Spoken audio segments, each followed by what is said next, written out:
Halo listeners, kembali lagi ke dalam podcast Jurnal Progresif by Hima AK FEWNN episode kedua. Gimana nih kabar kalian semua? Semoga kabar kalian semua selalu baik dan selalu menjaga protokol kesehatan dimanapun kalian berada. Nah, pada kali ini kita akan berbincang-bincang tentang ragam kisah kasus pelecehan di Universitas Negeri Makassar. Tentunya pada kali ini saya tidak sendiri. Di sini saya ditemani oleh salah satu kakak saya dari jurusan saya sendiri, yaitu Kak Nurliana. Halo Kak Ana. Halo Gina.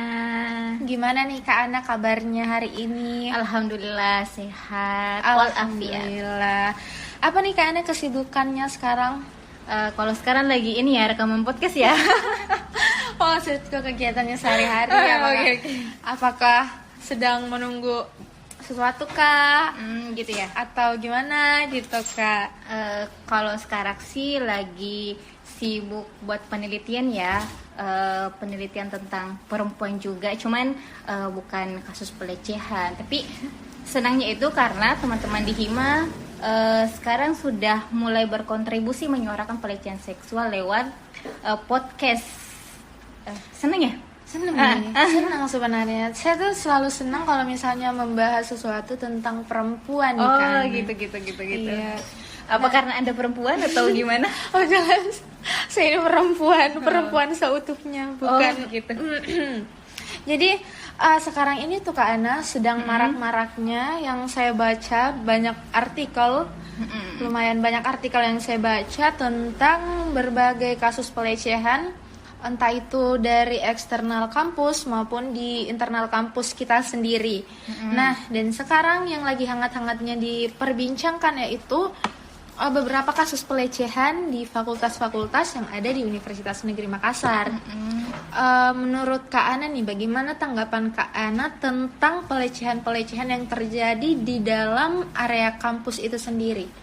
Iya, jadi mengenai apa yang Gina baca itu sebenarnya sudah wacana yang sangat lama ya. Cuman akhir-akhir ini memang alhamdulillah sudah banyak yang membumingkan, termasuk di lingkup mahasiswa itu sendiri.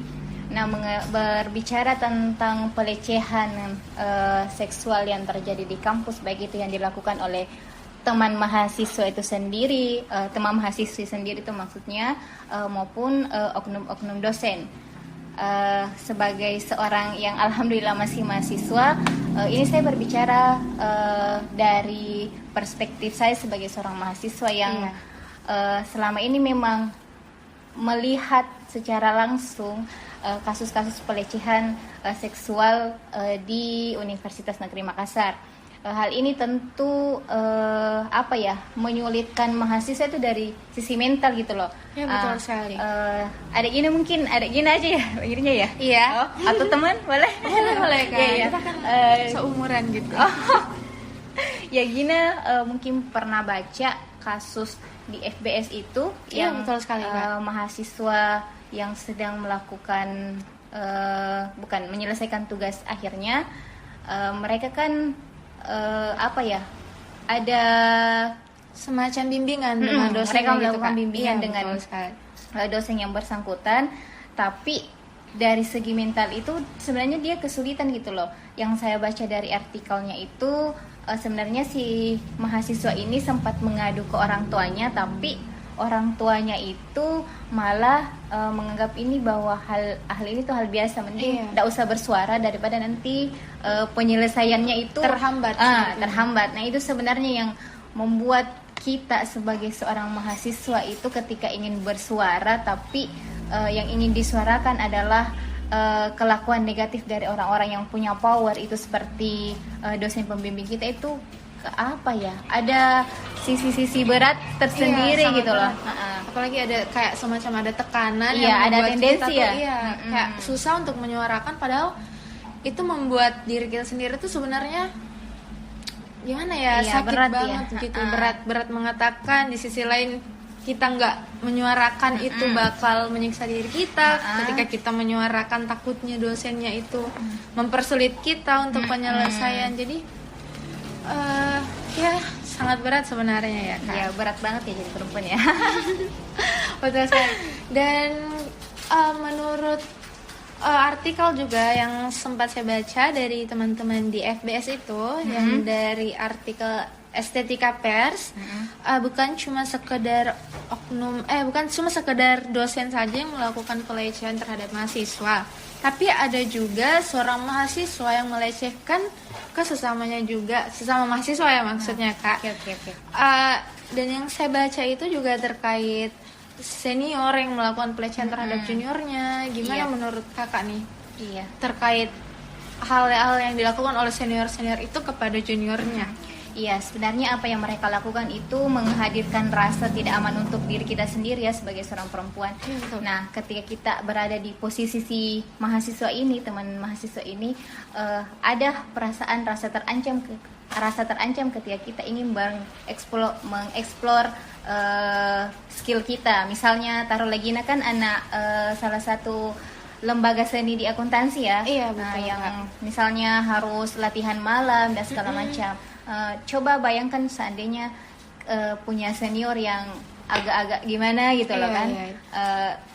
Takutnya kita jadi tidak bebas mengekspresikan misalnya gerakan tubuh kita, apalagi seorang penari dan segala macam, karena takut dicolek, takut dianggap loh kok badannya kok kayak gini ya dan segala macam.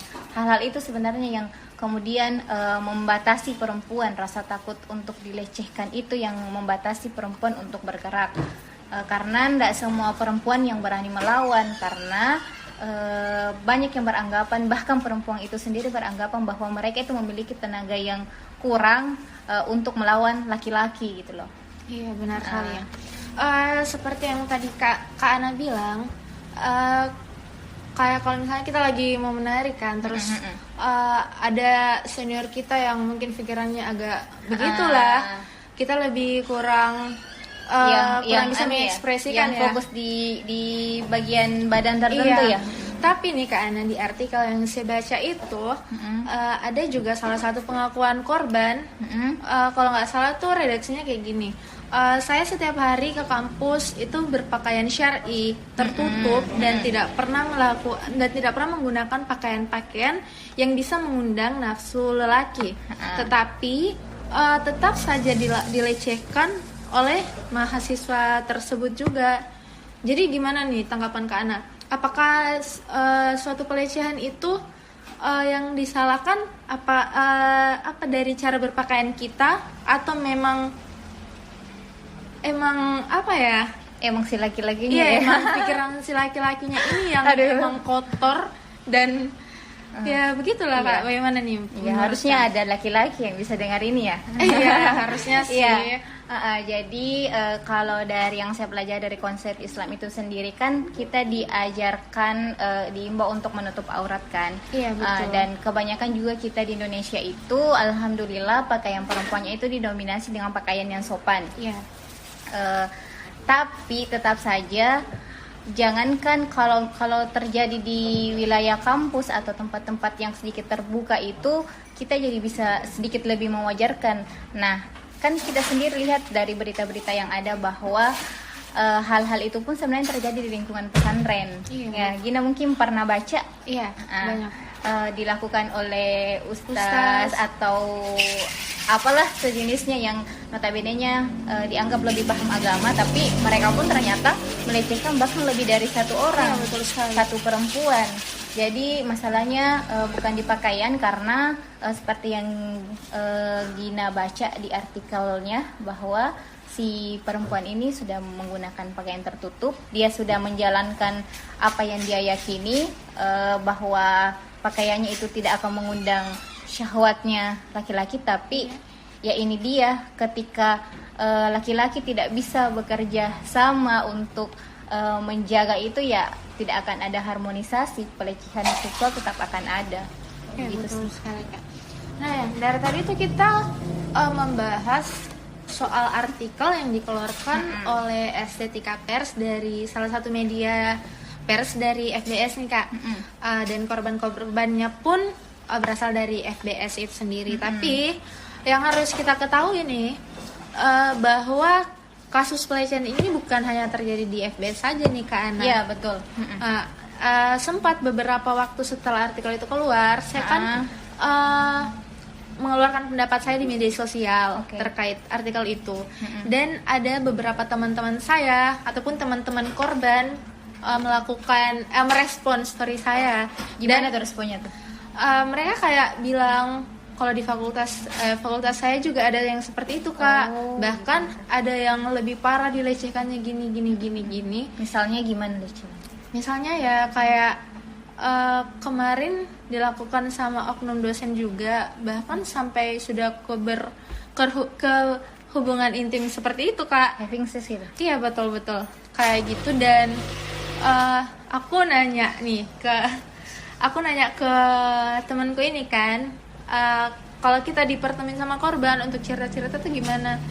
Katanya dia takut ingatan temannya tuh balik lagi ke situ dan nginget lagi kejadian itu dan merasakan dirinya tuh kayak sakit banget. Jadi emang benar-benar pelecehan seksual ini membuat mental si korban ini sangat down banget. Dan itu tuh dari salah satu fakultas psikologi nih Kak. Itu yang sampai ke situ.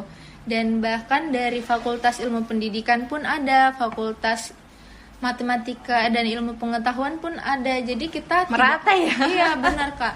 Bahkan di fakultas kita sendiri pun kayaknya ada Kak, cuma belum berani mengungkapkan begitu. Nah, dan seperti yang kita ketahui kalau korban pelecehan itu sangat sulit untuk melakukan speak up. Iya. Biasanya karena dasar malu atau misalnya takut dijudge sama orang-orang. Gimana nih tanggapan Kakak? Apakah kita sebagai korban ini benar-benar harus speak up atau kita pendam sendiri nih Kak sampai benar-benar trauma kita tuh hilang dengan sendiri? Iya. Kalau dari pandangan saya sih, untuk lebih sehatnya teman-teman korban ini alangkah lebih baiknya untuk berdamai dengan dirinya sendiri dulu. Dengan begitu ketika mereka bersaksi atau speak up, mereka itu speak up lebih netral dan tekanan-tekanan mental yang ada di memorinya itu jadi lebih terurai gitu loh. Ngerti nggak maksudnya? Iya.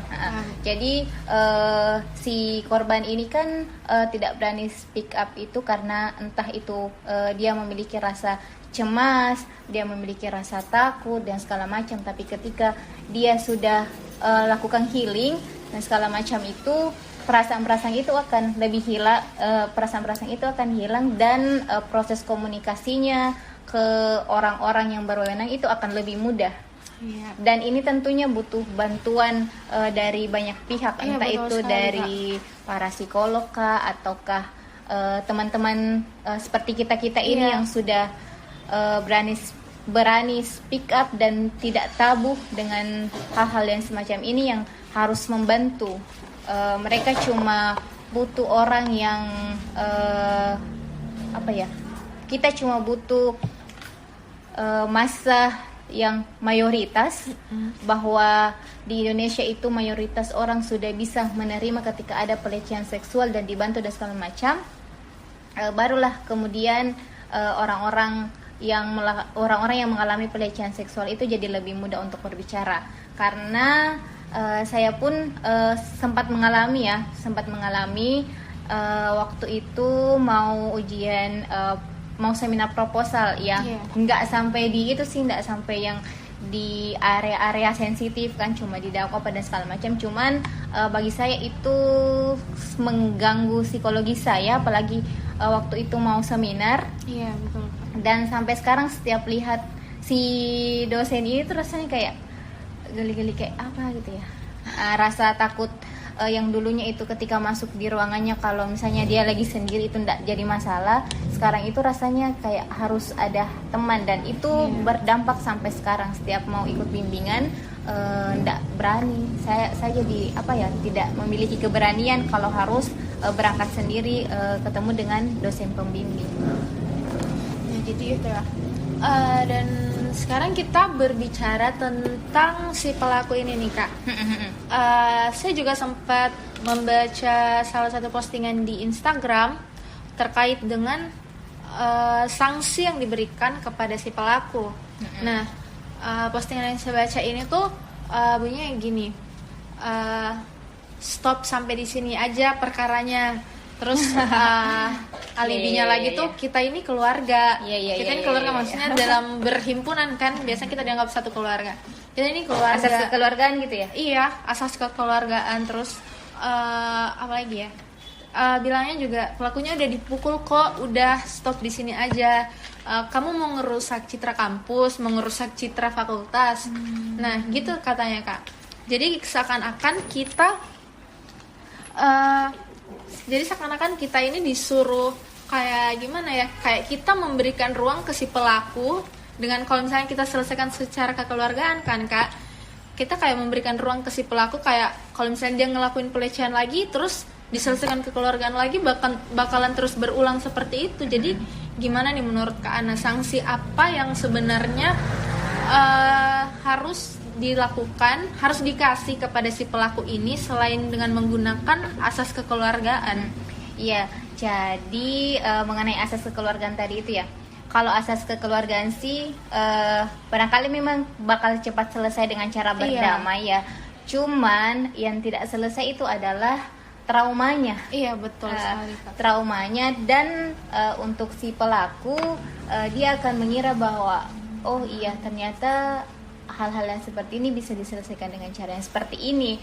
Contoh misalnya teman saya dulu ada yang numpang ke kamar mandi untuk buang air kecil, kemudian ada bapak-bapak yang naruh HP itu di ventilasi kamar mandi. Pokoknya bagian sudut kamar mandi gitulah.